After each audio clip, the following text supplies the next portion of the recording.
somebody, Kofi specifically, mentioned this, and he said, listen, Anton, it's another lady that's out here busting it down for a real one, big dog. I said, I know. I know. These women are acting like men.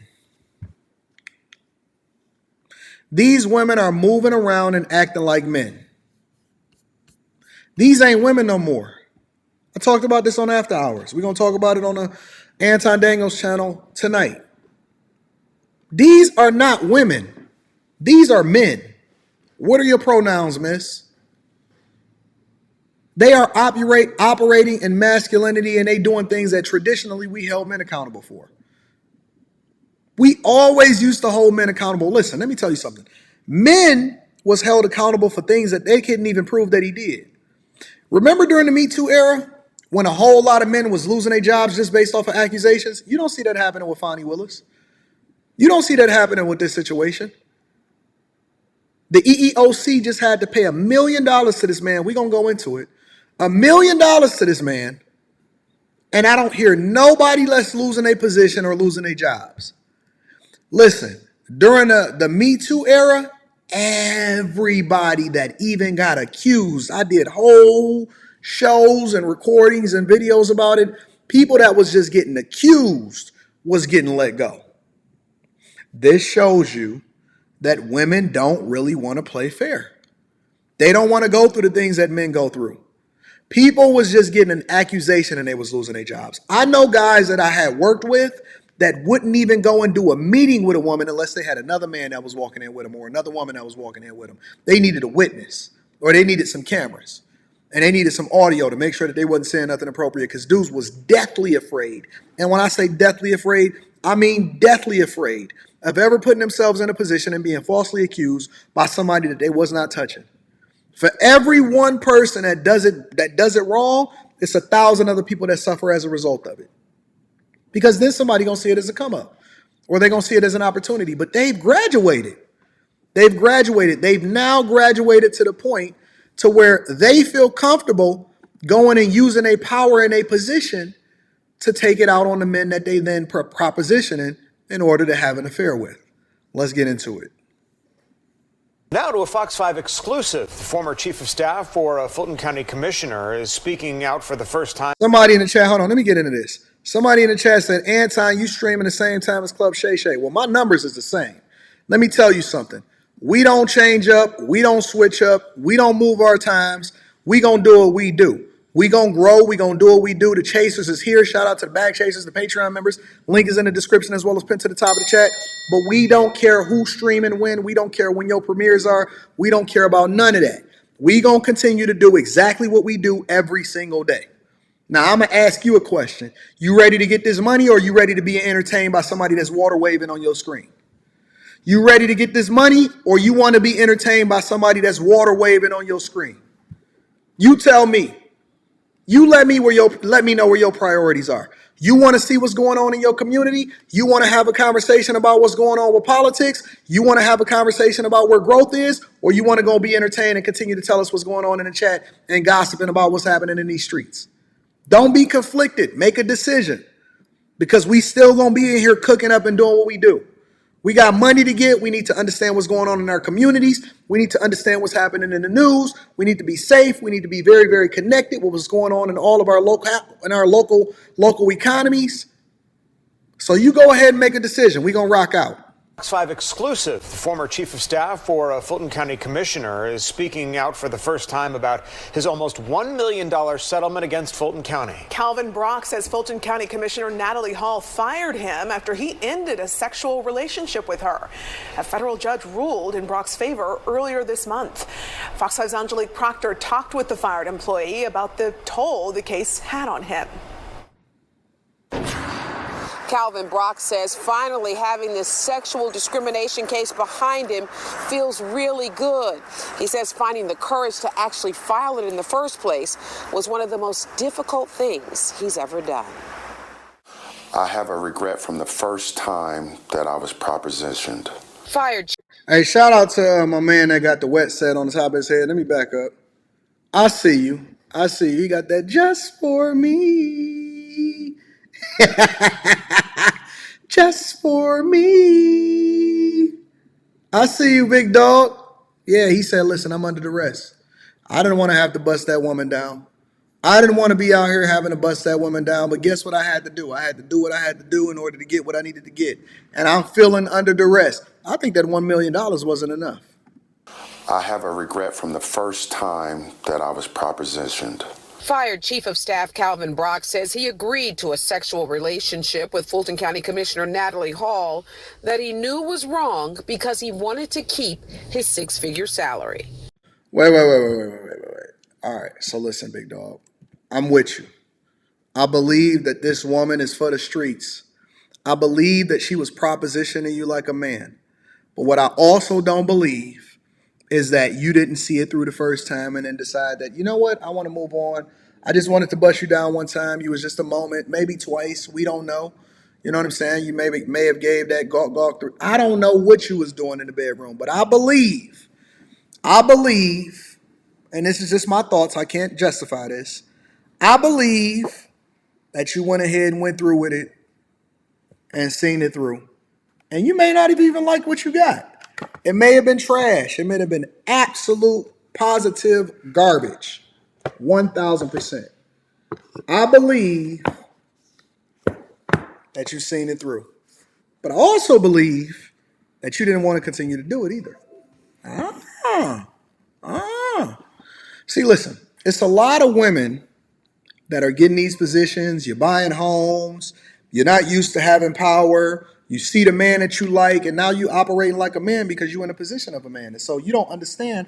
See, we never had a stream on the importance of having scissor discipline. Let's just call it that for the Millionaire Morning Show. To have your chocha locked up. You don't know what that means, and so you exercising power. You know, the same thing that y'all used to complain to us about and then go back and say, you know what, I can't believe it. He shouldn't be using his power to do that. You wouldn't believe the amount of women that's doing this. Fani Willis is being alleged that she was doing it too. There's a lot of women that are just now seeing what power look like, and they're leveraging their position in order to get the man that they want. They don't care if he married. They don't care if he not. Listen, you want to get this bag, you want to get this money, you want to hold on to your position, you better bring that over here again. You better bring that thing over here again. See, we always telling guys to have eggplant discipline. Never have we ever had to tell a woman to have a completely different type of discipline because this is new. This is new to y'all. Power is new to you. And so with new power comes greater responsibility. And now the roles have reversed. Now this man is under duress. That he knew was wrong because he wanted to keep his six-figure salary. The lows got very low. I had to take out of my 401k to finish rebuilding my house. And then just the emotional standpoint, I did go to a psychiatrist, could not find a job. I honestly felt like I was blackballed in the city. Once Brock ended the romance, Hall fired him. That's when the 52-year-old filed an equal employment opportunity complaint that led to a jaw-dropping trial that reveals sexual encounters in Hall's office and their homes. Not you firing me because I don't want to give you the D no more. Not you sprung. Wait a minute. Let me put some eggplant up in it. So you telling me that the minute that, so he was basically locked into a prison-like deal for the rest of his life, as long as he worked up under you, as long as he continued to exist within that municipality, that he was locked into this deal. I wonder how many other people had to suffer through the same fate with some of the same women. I wonder how many other people were being paid with taxpayer dollars and you was making sure that you leveraged their position over them in order to go and get that D. And she had to go and see. This is the thing that Nathan Wade didn't want to do. This is the thing that Fani Willis didn't want to do because the stakes was higher. The stakes was higher. So she on trial, and she basically saying that it was in her home, in his home, in the car, in the parking lot, at the offices, late night hours, and she was busting it down for a real one. These older, nerdy women that never got no play is out here busting it down for a real one. Brock and his attorneys said having the traditional roles reversed was going to be tough, but they believe they would prevail because of the overwhelming evidence, including tracking devices Hall placed in Brock's car. The evidence was damning, it was salacious, and it was... Wait. What kind of deed is being levied against these people to where women is now putting tracking devices on a dude's car? All right. I believe him 100% now. I don't believe that he told one lie. Let me get a round of applause for the dudes that's laying it down so hard that you're putting a tracking device on the car. You telling me that you loved it so much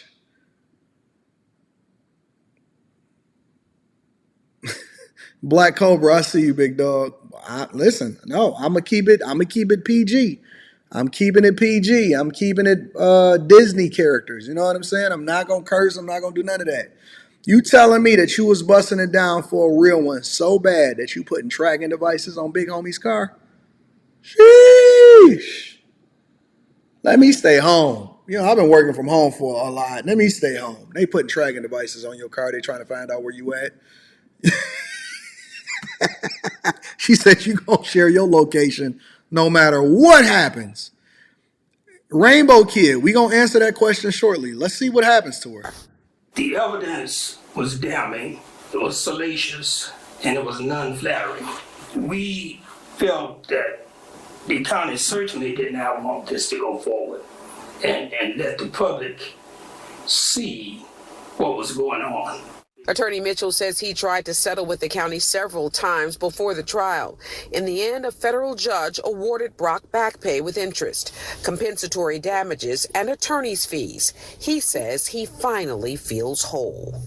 There was so much manipulation and abuse of power amongst other employees that were in that office that I tried to protect over the years, that I felt like if I did not do this, I felt like others would be actually targeted. That translation, it's other guys in there that she was like, you know what, I could replace you with another one, and you're going to lose your position. That's basically what he just told you. He said that other people was possibly going to be targeted. That means that if you was going to work for this Georgia official, then you were going to be targeted. In order for you to keep your job, you was going to have to drop your draws for a real one.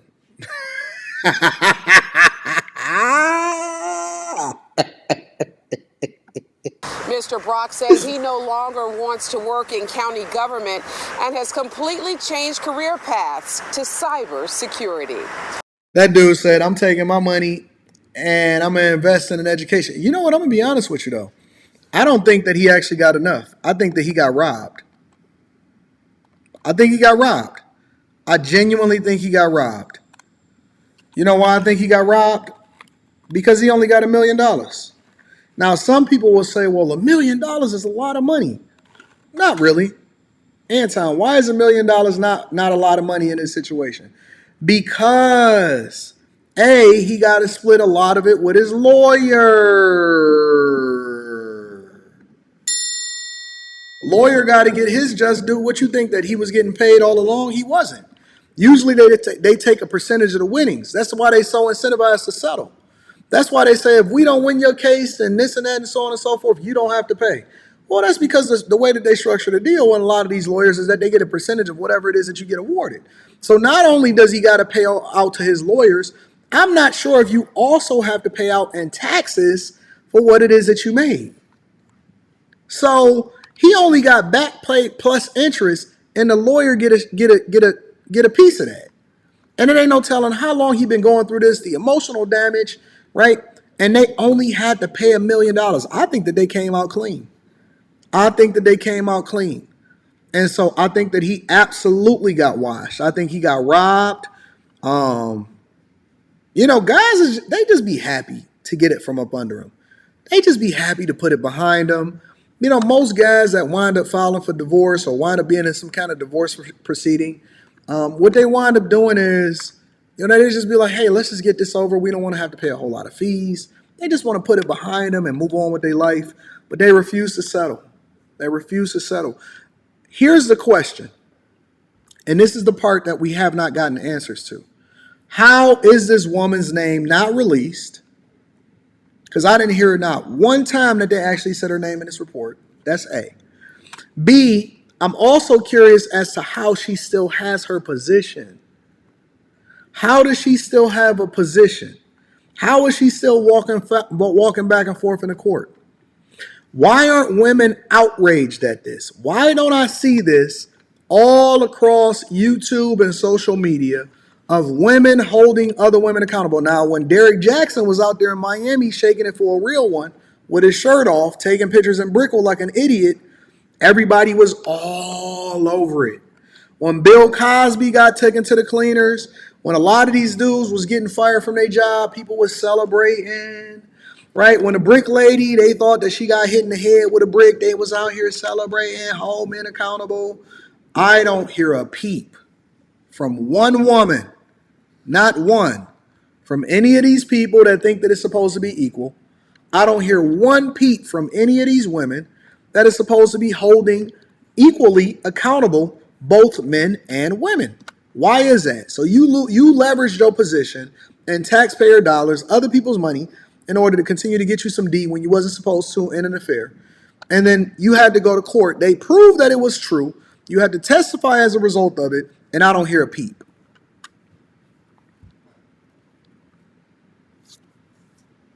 Zip, zilch, nada, nothing, not a word. Not a word, not a hashtag, not a word, not protection, not equality, not nothing. He should have got more than $1 million. I think that they settled for that. It's always quiet in the congregation when it's your turn. I'm amazed at that. Shout out to that man at least getting some level of justice. I don't think that he got the justice that he deserved, but he got some level of justice.